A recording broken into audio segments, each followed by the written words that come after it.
Assalamualaikum warahmatullahi wabarakatuh. Di video kali ini kita akan belajar tentang menghormati dan menyayangi orang tua dan guru. Orang tua adalah orang yang paling berjasa dalam hidup kita. Allah dan Rasul-Nya menempatkan orang tua pada posisi yang sangat istimewa. Sehingga apabila berbuat baik pada keduanya menempatkan posisi yang mulia. Hormat berarti menghargai, takzim, dan khidmat kepada orang lain, baik kepada orang tua, guru, sesama anggota keluarga, dan lainnya. Sedangkan menyayangi adalah sikap seseorang terhadap orang lain yang ingin selalu membuatnya bahagia. Perintah berbakti kepada orang tua, salah satunya terdapat dalam Quran Surat Al-Baqarah ayat 83.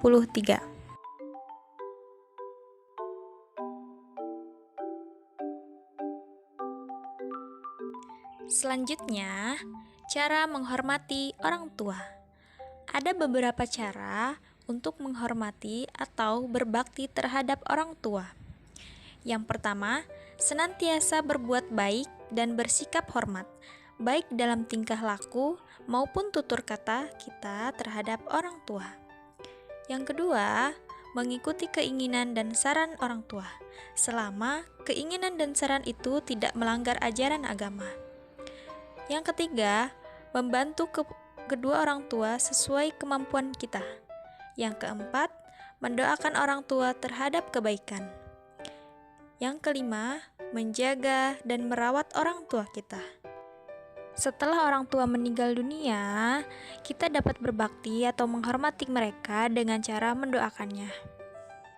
Dan masih banyak cara-cara lain untuk menghormati atau berbakti kepada orang tua.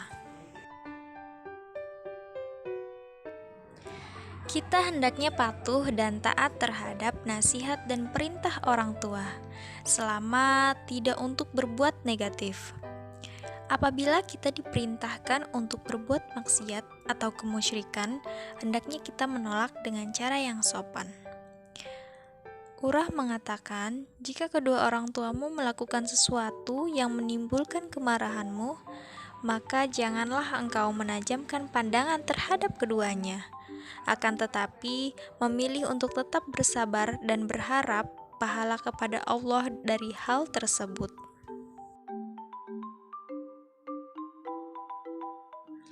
Pentingnya seorang anak untuk berbakti kepada orang tuanya. Apalagi seorang anak mau melakukan sesuatu demi orang tuanya.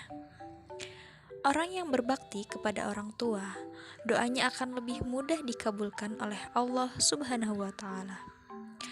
Alangkah lebih baiknya lagi jika pada setiap keinginan atau kegiatannya mendahulukan untuk meminta restu kepada kedua orang tuanya. Karena restu Allah disebabkan oleh restu orang tua. Dalam sebuah hadis disebutkan, Bismillahirrahmanirrahim.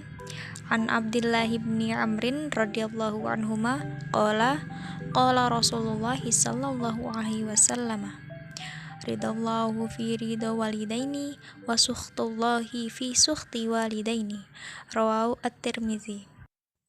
Yang artinya, dari Abdullah bin Umar radhiyallahu an berkata, Rasulullah sallallahu alaihi wasallam bersabda, keridhaan Allah itu di dalam keridhaan orang tua, dan kemarahan Allah itu di dalam kemarahan kedua orang tua. Hadis riwayat At-Tirmizi.